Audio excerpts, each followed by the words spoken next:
What's happening, YouTube? It's your boy BigJusLaFlare from the LaFlare Lounge with it. We got Ralo in the building. Ralo, fam, go. So Ralo has gotten his sentence. Now, he's been waiting about 4 years to get sentenced in his federal case for carrying, I think it was about over 100 or a couple hundred pounds of marijuana, maybe even more. It might have been 1,000. I don't know. It was something to that nature, but it was a lot to get the federal agents' attention. And he was coming from the Bay Area over to Atlanta. He got stopped over at the Cobb County, their private plane area. They catch a private. So anyway, he got caught over there, and he's been fighting this case for a while. He's been putting out messages, pleading, saying that things were unfair. And he's finally gotten his sentence. So we seen him post up on Instagram a post where it says, the judge sentenced Ralo to 8 years in federal prison. He was given over 4 years credit time served. Now that's important. Now people think 8 years, they're like, oh shit, 8 years, that's a long time. He got 4 more to do. But in actuality, he's about to break it down on how he can actually be out at a possible later date of this year. So he says the BOP has also credited him. So he got 4 years time served. The BOP has also credited him with 1.5 years of good time. So that's 5.5 right there.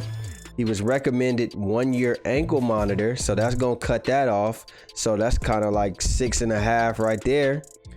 After the halfway house approved his home address, which will bring him home to us late next year. But our goal is for him to complete his GED or RDAP drug program so that we can get another year off his sentence.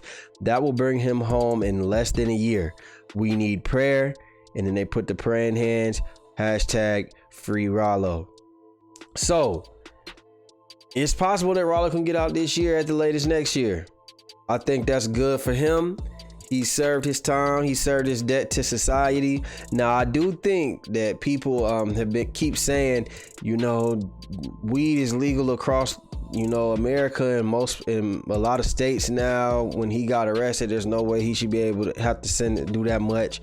Now, I agree that he shouldn't be in jail for 8 years for weed.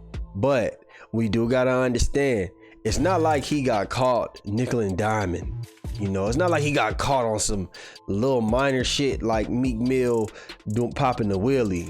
When you bring in thousands, hundreds of pounds of weed from across the country on a private, that's a federal crime. As soon as you do that, you turned that federal. So he did this one to himself, so he's never said that he wasn't innocent, that he was innocent. And that's why I fought with Ralo. He took up and owned his responsibility for this situation.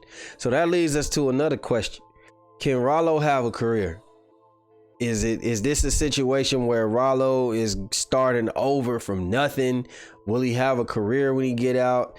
And I put some, some pros and cons together, because I think that Ralo can have a career, but I just think that there's certain things that Ralo has to do. So one, he's already coming out of jail. These are his pros. He's already coming out of jail with relationships with other high-ranking rappers in the game. So he's super cool with Lil Baby. They've already worked before, but when he went in, Lil Baby wasn't what Lil Baby is now. Drake. He said he's already made music with Drake. We never got it, but Drake gonna drop that assist. You remember what Drake did for Gucci when Gucci got out of jail? It wasn't even 24 hours. They already had a track together. So there's things, there's ways for him to, still succeed with these relationships. You got Future. He cool with Future. So he's cool with all the heavy hitters in the city of Atlanta. So I think that he could be all right. I would say Young Thug, but Young Thug got what he got going on. So, like I said, he got the support, and the city love Ralo. So the city's gonna support him. He got relationships with the rappers. He's good. Also, a pro that's going for him. You don't have to worry about him violating probation, at least not with smoking and drinking, because that's something he never did. So you already got a clear mind, clear way to think. You don't have to smoke. You don't have to drink. And you're heavy in your faith. That's another one. You prayed up. You stay prayed up. So God is going, and Allah is going to be in your favor, because he's not just a fake Muslim. Like, he prays, heavily. He does his rituals. He doesn't eat. He literally is deep into his faith, and he's also charismatic.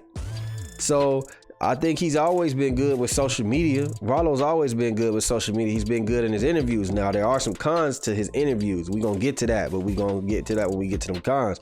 But he's very charismatic. He's a leader. And so he can be successful. Even, I don't know what his relationship is with Gucci, but maybe him and Gucci could maybe have some things out to where they actually work something out. I'm not sure. Now, the cons. You can't take care of everyone, Ralo. You can't take care of everyone. And see, that was the problem. That's what got you in trouble. You took care. You didn't think that the feds was watching y'all, because it's unusual for a rapper who, let's be honest, you weren't the most successful rapper, but you had top tier things that the top rappers had.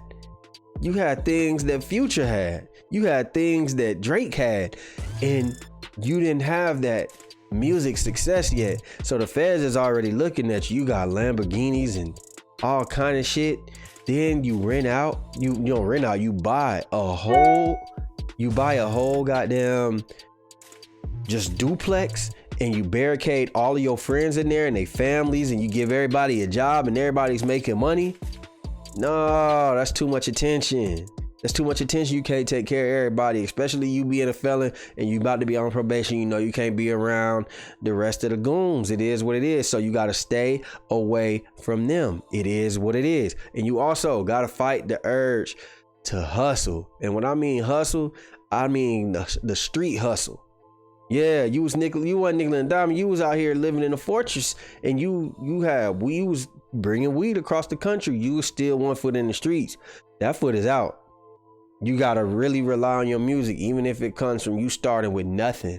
If you start with nothing, you just gonna have to start with nothing. Now, you're gonna be blessed by these people that you cool with in the industry. When you get out, you have a coming home party.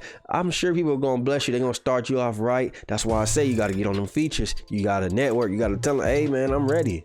So you got to fight that urge to hustle. You got to stay out of the hood. Now, I know you were the only rapper I've ever seen that still lived in the hood, not just like on some I'm living in the hood. Like, you had enough money to leave the hood, and you bought a fortress dead center in the middle of the hood. You cannot live like that no more. And lastly, I say don't talk too much. When I say don't talk too much, I said earlier, you're charismatic. Your interviews are always good. You're very vulnerable. That's what I appreciate about your interviews.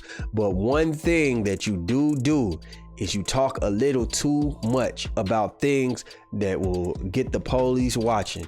You get very personal, very detailed. You have no shame of talking about crimes you committed back in the day. You talking about people you shot, you naming them by first and last names.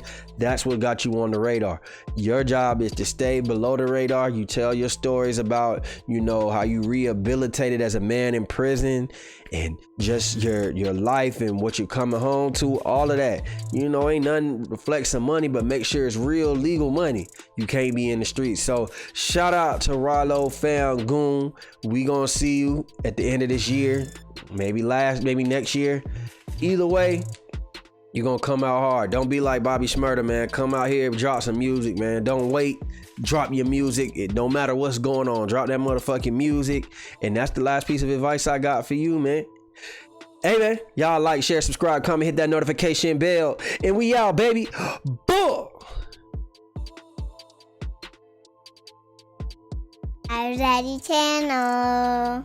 Subscribe to my Daddy channel.